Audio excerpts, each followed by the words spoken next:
భూస్థాపితం చేస్తా అన్నారు, ఇంకోటి చేస్తామంటారు. ఏమంటే అది మాట్లాడుతుంటారే. మీ పైన కేసులు ఉండవా? మీరు సచివులా?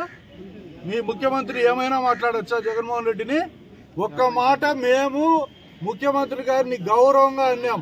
ఇది ఒక దుష్ట పరిపాలన. మళ్ళా చెప్తాండా, నేను చెప్పిన ప్రతి ఒక్క విషయం కూడా ఈరోజు కూడా కట్టుబడే ఉండా.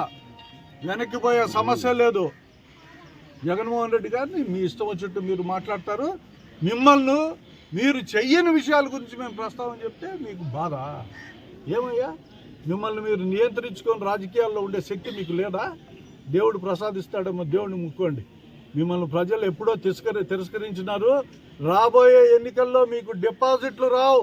ఈ రాష్ట్రంలో 175కు 175 కూడా తెలుగుదేశం గెలిస్తే తెలుగుదేశం ఓడిపోయేది ఖాయము. వైసీపీ 100కి 100% గెలిచేది కూడా 100కి నిజం. అది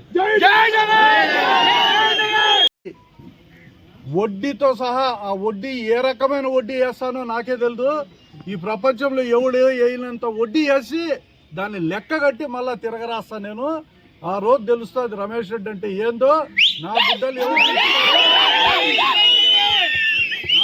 ఎవరు దించుతారో నేను గుడ్డలు దించుకునే దానికి సిద్ధంగా ఉండా, రెడీగా ఉండా. నా గుడ్డలు దించే మగోడు ఎవడైనా పుట్టింటే భూమి పైన ఏ రోజైనా ఎక్కడికైనా రావచ్చు.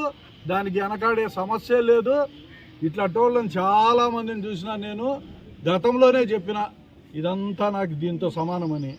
అయినా నోరుందని మాట్లాడతా, నన్ను బెదిరించుకుంటే దానికి నీకు శక్తి ఉందా?